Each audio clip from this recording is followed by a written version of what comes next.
मला एवढं सांगते, आमची ही युती घट्ट आहे आणि सभापती उपसभापती शिवसेना आणि राष्ट्रवादीचा होईल.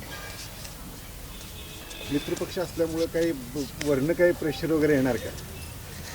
नाही, इथं आम्ही लढलोय. मुळात निवडणुकीनंतरची युती होत नाही. निवडणुकीमध्ये आम्ही या ठिकाणी जिथं लढलोय, इथं आम्ही ज्यांच्या विरुद्ध लढलोय त्यामुळे तिथं कशी युती होईल? आम्ही त्यांच्या विरुद्ध लढलोय, त्यामुळं वरचा आणि ह्याचा विषय होत नाही आहे. मी आमच्या पालकमंत्र्यांच्या कानावर घातले, साहेबांनी कानावर घातले. हा विषय कसा आहे की ज्यांच्या विरुद्ध आम्ही लढलोय त्याच्या विरुद्ध आम्हाला मॅन्डेट मिळाला. या ठिकाणी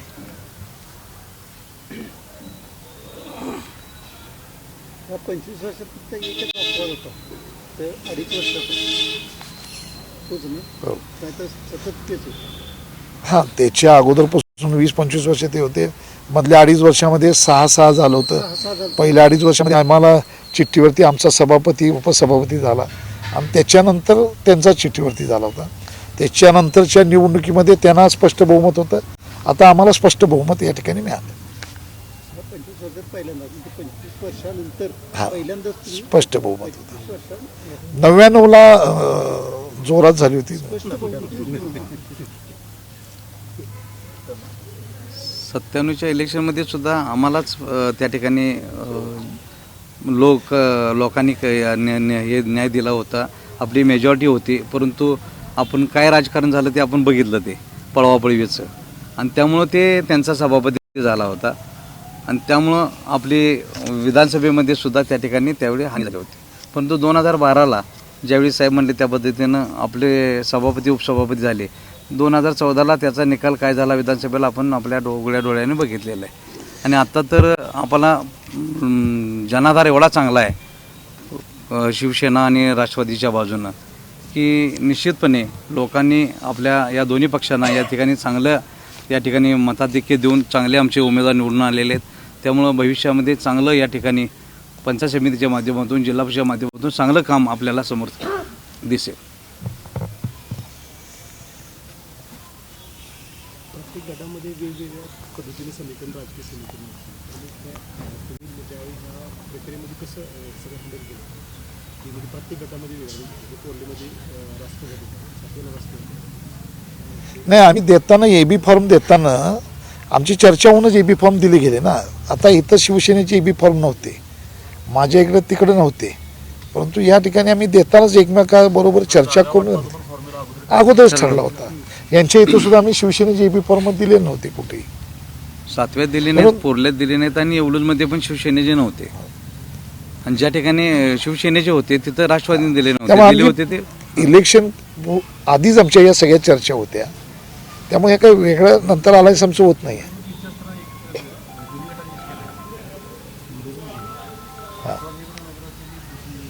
नाही, भाजपचा उमेदवार होता तिथं राष्ट्रवादीचा आलाय सुद्धा, कारण पंचायत समितीला आमचे 2 उमेदवार तिथं होते.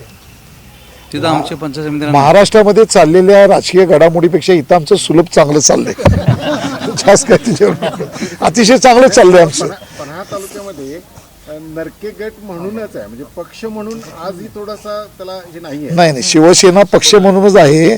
आदरणीय हिंदू सम्राट बाळासाहेब ठाकरेंच्या विचारानं आणि त्यांच्या धोरणानुसारच आमची पक्षाची कारकीर्द चालू आहे. अनेक ग्रामपंचायतीचे आमचा शिवसेना पक्षाचा झेंडा आहे. आमचे पदाधिकारी सातत्यानं राबलेत आणि इथं सुद्धा राष्ट्रवादीची विचारधारा, अजितदादा गटाची राष्ट्रवादीची विचारधारा आहे.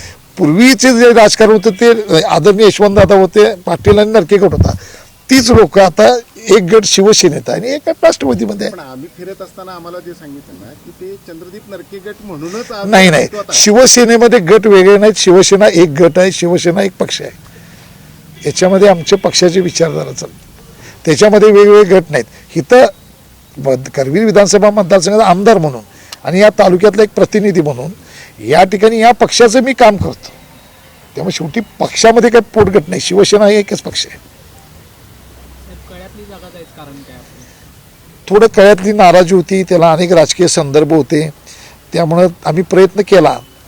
वेगवेगळे लोक वेगवेगळ्या राजकीय मार्गाने, कारण तिथं दोन्ही पंचायत समिती आमच्या आल्या. ठीक आहे, आम्ही याच्यावर विचार निश्चित केला जाता, कारण आमच्यामध्ये काही वेगळ्या लोकांची मतभेद होती, काय उघड आहे. म्हणजे त्याच्यामध्ये मग शेवटी आम्हाला ती सीट लढवावी लागली. थोडी नाराजी होती. आम्ही प्रयत्न केला, पण दोन्ही पंचायत समिती आमच्या त्या ठिकाणी आल्या. हां कुठे? सातव्यात एवढं चांगलं यश मिळालं. हां, कोडोलीमध्ये उमेदवार कोडोलीमध्ये साहेबांनी सांगितले की महाराष्ट्रापेक्षा आमच्या इथं चांगलं सुलभ सुलभ चाललेलं आहे. कोडोलीमध्ये शिवसेना पक्षाचा उमेदवार होता श्रीकांत शिंदे साहेबांनी तिकडे. जनतेने काय समजावं, सोयीचं चालू आहे म्हणून समजावं. नाही, जनतेनं आमचं सोयीचं नाही आहे आणि आम्ही सोयीनं करत नाही. हे पूर्वापार आमचं चाललेलं आहे एकत्रित राजकारण आहे. 25 वर्षापासून त्यावेळेपासून आता चाललेलं आहे.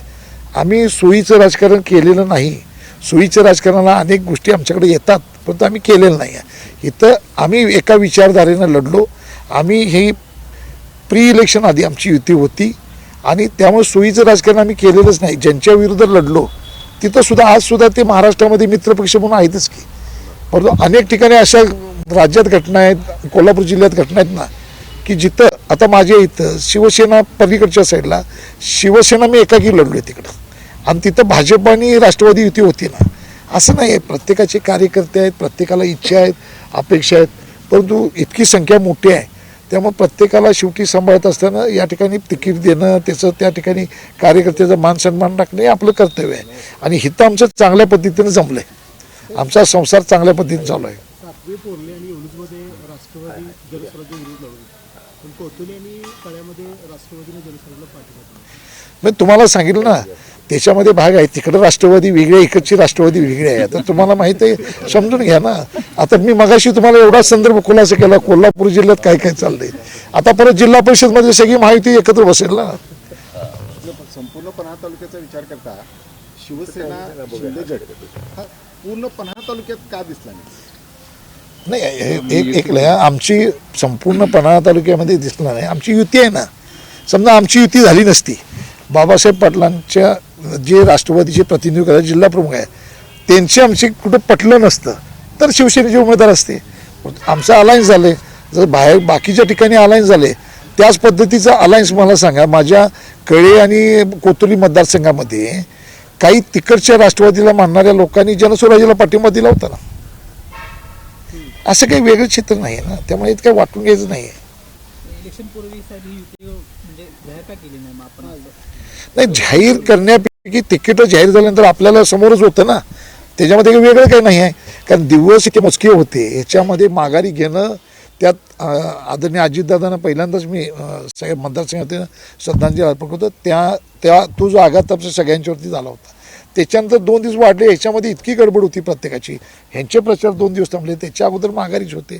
तेव्हा असं कुठं नाही. अनेक ठिकाणी या घटना जाहीर व्हायच्या. काही तर फॉर्मचा माघारी घेतो पण वेगवेगळ्या पक्षांना वेगळे पक्ष फॉर्म भरले गेले ना. असं काही नाही आहे. निष्ठावंत कार्यकर्त्याला बरोबर टायमिंगमध्ये सगळ्यांना डावललं गेलं. निष्ठावंत कार्यकर्त्यांसाठी काम करावं का नको? असं काही नाही. आमच्याकडे निष्ठावंत कार्यकर्त्याला डावलं नाही म्हणून तर मी एकाकी पडलो आणि मी निवडणुका सगळ्या ठिकाणी करवी म्हणलं. आणि आमच्या पक्षामध्ये निष्ठावंत कार्यकर्त्यांना मी सगळ्यांना उमेदवारी दिल्या. मी कुठं डावलं नाही म्हणून तर मी नाही, आमच्याकडे अशा काही बऱ्यापैकी कुठं झालं नाही. माझ्या करिअरमध्ये मी 6 लढवल्या. त्या ठिकाणी मी सगळ्या शिवसेनेच्या चिन्हावर लढवल्या. मग मलाही काही ठिकाणी अशी ऑफर होती ना की तुम्ही तुमचा उमेदवार भाजपच्या चिन्हावर लढवा. नाही म्हणून मी सांगितलं आमचा कार्यकर्ता शिवसेनेमध्ये आहे, काही राष्ट्रवादी चिन्ह. असलं कधी केलं नाही. राष्ट्रवादीमध्ये तसं कधी केलं नाही. मी आमचा कार्यकर्ता या चिन्हावर लढवा. परंतु आम्ही आमचा कार्यकर्ता जो असेल जो पक्ष व सैनिक आहे तर आम्ही शिवसेनेच्या चिन्हावर लढवलं. त्या ठिकाणी मी कुठं कॉम्प्रोमाइज केलं नाही. आमच्या पक्षाचे उमेदवार आमच्या पक्षाच्या चिन्हावरच लढवलं.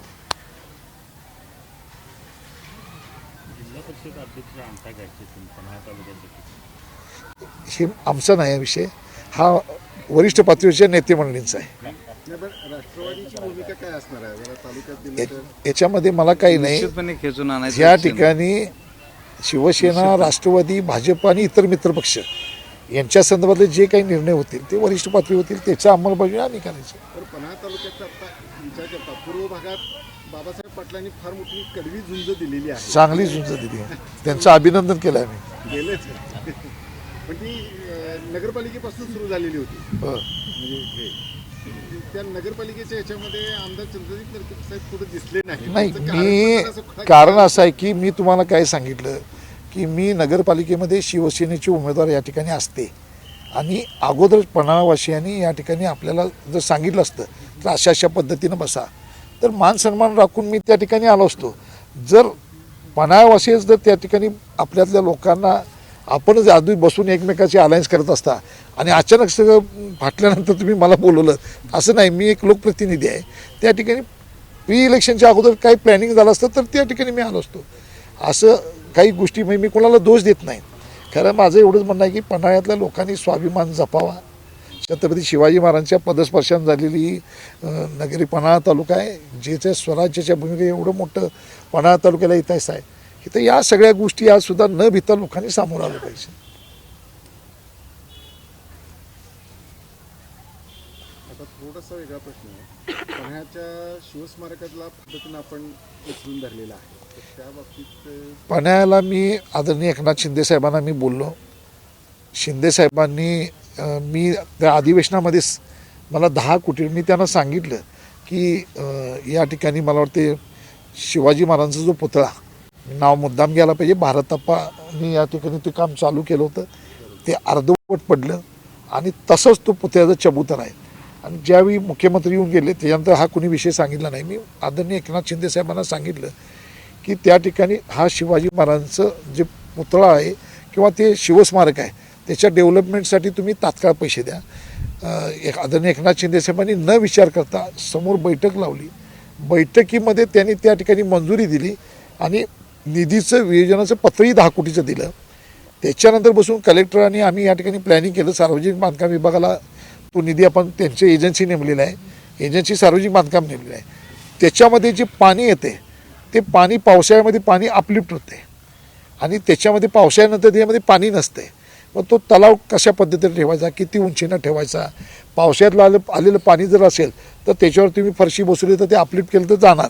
आणि त्याच्यानंतर विनाकारण लोकांच्यामध्ये गैरसमज होईल की त्या पाणी जे पावसाळ्यामध्ये अपलिफ्ट होते त्याला वाट काढून ते पाणी बाहेर नेणं आणि पावसाळ्यानंतरसुद्धा ते पाणी ठराविक उंचीला टिकलं पाहिजे. आणि तो 2.5 एकराचा जवळजवळ परिसर आहे, फार मोठा परिसर आहे. त्याला 10 कोटी रुपये परत नाहीत.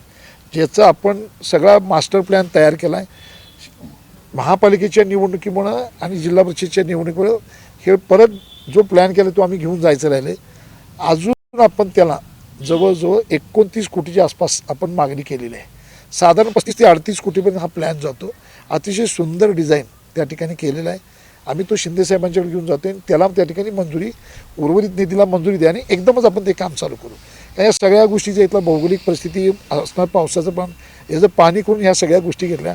मी तेच कधीतरी तुम्हाला त्यावेळी सांगणार होतं की आता हा विषय निघाला, कारण त्याचं अपोड पाणी पावसाळ्यात फार आहे आणि जर चुकून आपण केलं गडबडीनं तर ते फरशी जर वर आली तर त्याच्यामध्ये शिवाजी महाराजांचं पण काम पुतळ्यासंदर्भात स्मारक करतोय, तेव्हा कुठलीही घटना घडू नये या संदर्भात आपण त्याची काळजी करतो. पन्हाळा तालुक्याचं काय स्वप्न आपल्या समोर आहे?